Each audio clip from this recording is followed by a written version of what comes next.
All right, we move on to the First Amendment and free speech now.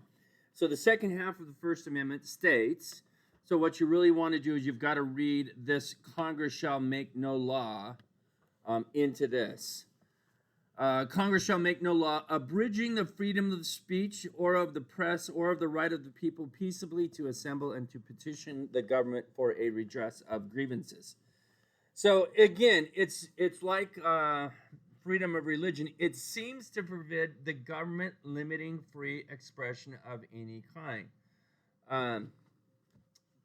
That's what it seems to, but the reality is no, it does not do that. So Oliver Wendell Holmes, one of the most famous justices of the Supreme Court throughout the years, not the famous, most famous, but certainly one of the most famous, and he's probably famous more than anything else for this phrase. In speaking of First Amendment freedom of speech, he says, the most stringent protection of free speech would not protect a man in falsely shouting fire in a theater and causing a panic. So he's using this analogy to explain or to illustrate how or why the First Amendment does not mean it is that free speech is absolute. Not even the most stringent, he says, forms of protection of speech would allow this. You cannot say something that's false and cause harm to other people. So really what it does is it goes back to what we first started talking about here, that there are constitutional rights in conflict. And the constitutional right in conflict is this idea, yes, we have the freedom of speech, but the government was instituted for protection. And you cannot cause harm to somebody by your speech without them losing that protection. So no, despite what the First Amendment says, it's not absolute. So let's look at kind of a history here. William Blackstone was an English jurist, a very noted English jurist. So when the Founding Fathers came over, this is the guy that they would refer to with respect to the law. And so this was the traditional view of free speech. This is what Blackstone says. A free press is essential to a free state. That's an interesting statement right there. Without a free press, in other words, he's saying you can't have a free state. So a free press is essential to a free state, but the freedom the press should enjoy is freedom from prior restraint, meaning there could be no censorship in advance. But for Blackstone, now remember, this is English law, this is not American law. Once somebody published something or made a speech, the individual had to take the consequences of what they published or what they said if what they said proved to be improper, mischievous, or illegal. So the English view was that free speech is essential, but there are certain things that you can say that don't have that protection. But there just couldn't be advanced censorship. Okay, so in the colonial mind, this is where it's coming from. Now, the first real case for the Supreme Court doesn't come until 1931. So this is not going to hold sway. But just to give you an idea of where the original view was coming from. So in 1931, there's a newspaper editor, and he basically calls some public officials a string of names. And because of this, the state decided to shut down his paper and therefore prevent him from publishing and saying all these bad things about these politicians.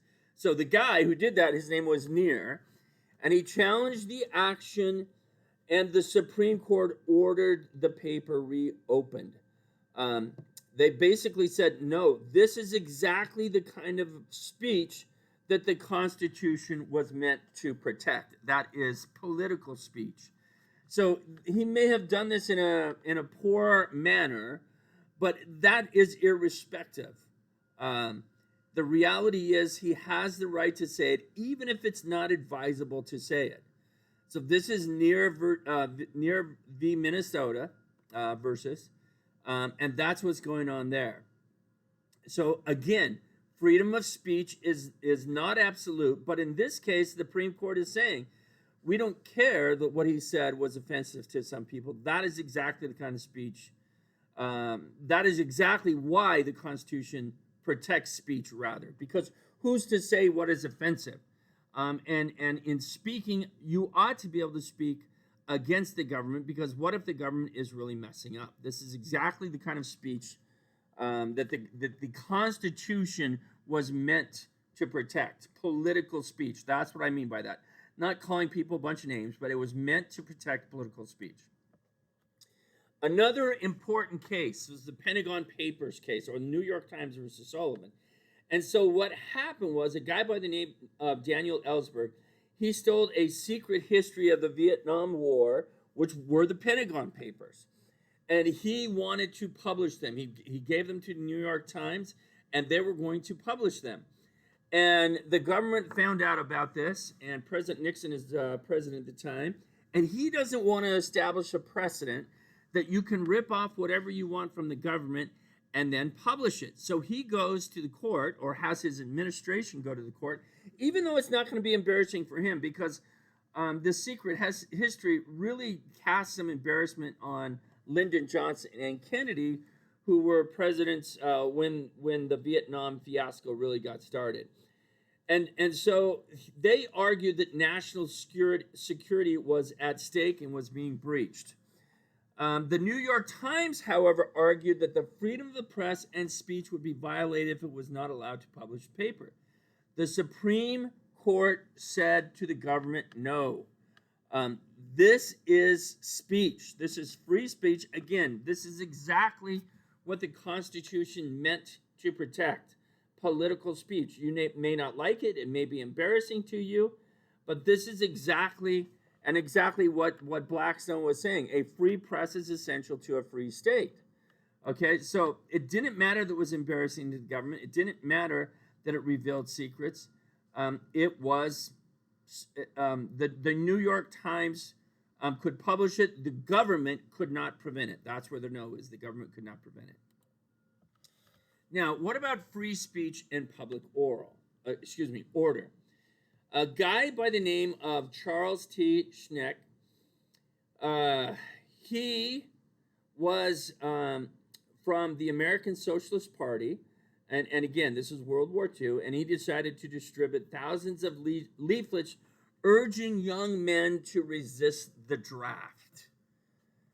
Okay, for which he is arrested and convicted for impeding the war effort by distributing these leaflets. So if he, of course, appeals his conviction, and he argues that this is free speech. Now, Justice Oliver Wendell Holmes, he writes the opinion. This is the same justice that we saw right here. The most stringent protection of freedom would not protect men from falsely shouting fire in a theater and causing a panic. So what's Holmes going to do? And of course, it's just not Holmes, but it's at least 5 of the 9 justices. They upheld Schenk's conviction. The reason they did so was because they said his behavior created a clear and present danger of substantive evils that Congress had the right to protect against. Okay?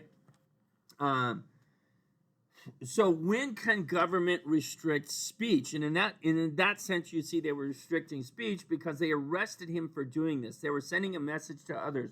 You don't want to do this. Okay? So when can they do it? Only when danger exists that can government restrain speech. Now, in addition to that, there was something else at play here. Congress has the right to establish an army and a navy per the Constitution, and he's getting in the way of that, is the argument. That is that substantive evil. So you see, it's delicate as to what is free speech and what is not, and there's other values that come into play, as we suggested in the second slide of this chapter. Now, what about obscenity? What about obscenity? Is anything speech? Obscenity is prohibited speech. It's not allowed. Pornography is legal. Okay? So yes, what we're talking about is obscenity here and pornography. So in Roth versus United States in 1957, so this is the era when the home projector begins to come into play. And there was a case with one of these home projectors, and the Supreme Court said that obscenity is not within the area of constitutionally protected speech or press of the First Amendment. So what is obscenity? It defined it as material that is utterly without social importance. That's how it defined it. But then here's this caveat. If beauty is in the eye of the beholder, it is difficult to what is lewd to determine what is lewd and offensive. So it's difficult to enforce. So there was a whole string of cases from 1957 to 1973, and then the court did the same thing in Miller versus California that they'd done in the Lemon case. And what they do is they create the Miller Rule, and the Miller Rule has to do with this idea of what is obscene versus what is merely pornographic. So they give this definition, the Miller definition. So the work taken as a whole appeals to the prurient interest in sex, or the base or the debauched interest in sex. Okay, so that's the first prong of the test that has to pass for it to be deemed obscene. The second is that the work showed patently offensive sexual conduct that was specifically defined by obscenity law, by state law, as obscene. So in other words, something for it to be obscene has to be against state law. So for instance, bestiality would be obscene because it is against state law. Child sex would be obscene because it is against state law. And finally, the work taken as a whole lacks serious literary, artistic, political, or scientific value. Now, back in the early days with pornography, what they tried to do was they'd have a little discussion about literature or science to try to get around what was obscenity because they're having this, quote, serious discussion about literature or politics or whatever, and then they would just go at it. That's why they did that, because of the Miller test. They're trying to show that there's some serious value because of it. So this decision basically is going to be left in the hands of the jury. So jurors are going to have to apply this test when somebody gets charged with speech that is deemed obscene. So decision regarding obscenity should be based upon how the average people, i.e. juries, apply contemporary standards of local, not national communities. So the problem with this definition, in some areas something might be legal, in other areas it's not. So you can see there are all sorts of problems with this definition, but the reality is the internet has come along and just blown everything out of the water. All right, so bottom line, obscenity is not protected, pornography is protected. And about the only thing that is obscene today is child pornography and bestiality. Yeah, that's what it is. All right, defamation of character is not protected speech. Now, defamation of character can come in two forms. If it comes in written form, it's libel. If it comes in spoken form, it's slander. And so to prove libel or slander, you have to show that the statement is false. It's got to be false. So you got to say something about somebody else and it's false. So if it's true, there's an absolute defense. So you can say anything you want about somebody else as long as it's true. It doesn't mean you won't be sued, and so it may not be necessarily advisable to say something, but nevertheless, the truth is an absolute defense. And in addition to prove libel or slander, you must show that there has been harm. So if somebody says something about somebody else and it's false, but it doesn't harm, there's not libel or slander, at least none that will exact a remedy in a court of law. So defamation character is not protected speech. public figures and libel or defamation of character. So the standard is different for public figures. A public figure would be a politician, a famous person would fall into that category as well. And again, if you look at the First Amendment, this is exactly the kind of speech the First Amendment intended to protect. They want us to be able to talk about politicians and to hold them accountable. So the standard, there's still, going back to this, you've got to show the statement is false, but it's more than that. We'll come to that in a minute, and there must be harm. So here, okay, there must be actual malice. And what they mean by that is that the statement was made with reckless disregard for the truth or falsity of the statement.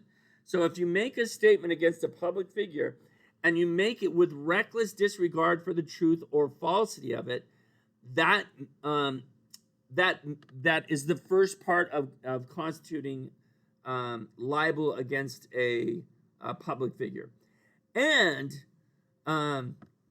or a knowledge that the statement was false.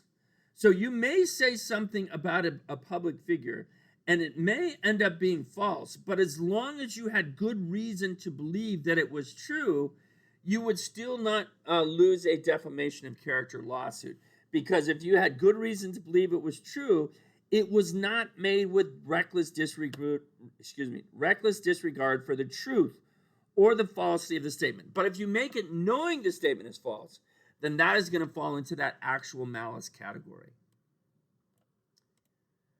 Symbolic speech.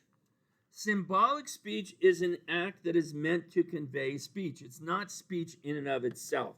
The Supreme Court has ruled that symbolic speech is not protected. It's not protected. Their reasoning is you can, if symbolic speech was protected, you could do anything and it would be legal. You could rape somebody and kill them and say, this is what the government has done to me, and therefore argue that it's freedom of speech. So symbolic speech is not protected. Nevertheless, so in Texas versus Johnson, the state of Texas passed a law which prohibited the public desecration of the flag as a crime. Johnson argued that it violated his First Amendment right because this was meant to convey a political message, and the Supreme Court agreed with him in this case. It constituted a message that was being sent. So you got to be careful with symbolic speech. You can say the court carved out an exemption for burning of the American flag, but symbolic speech is almost usually not protected. So be very, very careful about doing something and then claiming it as symbolic speech. Chances are you will lose. What about compelled speech? When the government forces you to say something. So in West Virginia Board of Education versus Barnett in 1943, students were compelled to say the Pledge of Allegiance to the flag. Now, again, we're in World War II, so you understand this. You had immigrants from Germany that were here, and the feeling was, well, we need to get them to be assimilated. We want to make them good Americans, and so the compelled saying of the First Amendment in schools was routine. And the Supreme Court ruled in Education versus Barnett, no, you can't do that. They say the right to speak or refrain from speaking are complementary components of the broader concept of individual freedom of mind. So compelled speech is not legal. Now, Janus versus American Federation of State, County, and Municipal Employees. Government workers who choose not to join unions may not be required to help pay for collective bargaining. So this is what the court is saying. Because requiring payments to unions and negotiating with the government may force workers to endorse political messages at odds with their own beliefs. So, for instance, in the California Teachers Association, of which I am a member, they normally take liberal positions. Well, what if I don't believe those?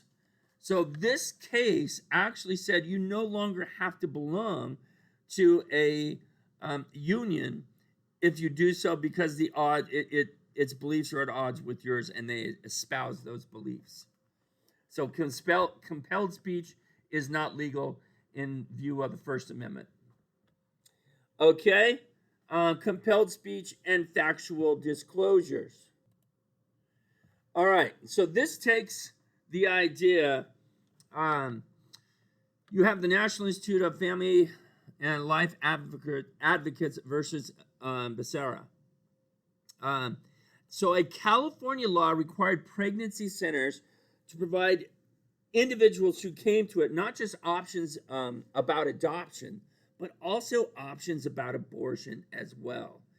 And this institute, this National Institute of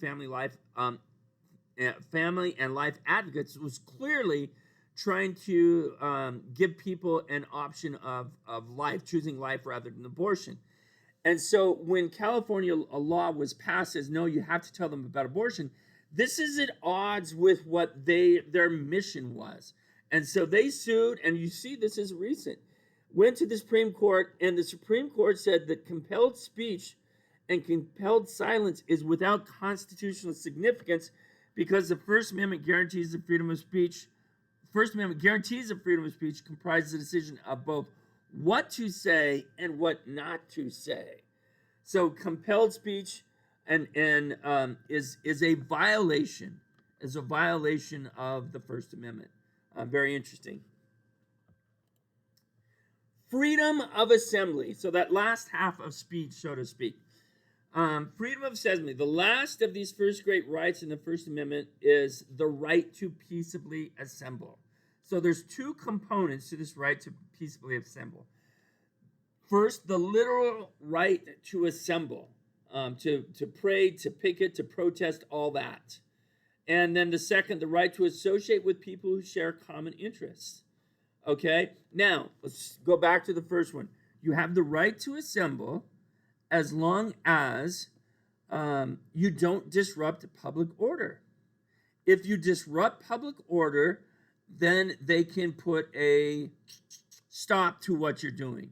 So the reality is you do have the right to assemble, you have the right to parade, but there are time, place, and manner restrictions. For instance, nobody would say that you have the right to parade and shout and protest at 2 o'clock in the morning down a residential street when people are trying to sleep. This is what we mean by time, place, and manner restrictions. All right, association with people who share a common interest. So in 1958, the Supreme Court took a case, and Alabama required that the that the NAACP reveal its membership list. And the Supreme Court said, no, you do not have to do that. This is the right to association. You can't compel people to say what they are members of and who they associate with. That is part of the freedom of assembly. All right, crime and due process. Let us go on from here. We'll finish up the chapter with crime and due process. Maybe I'll make a new video. I'm going to make a new video on this. We'll cut this one off.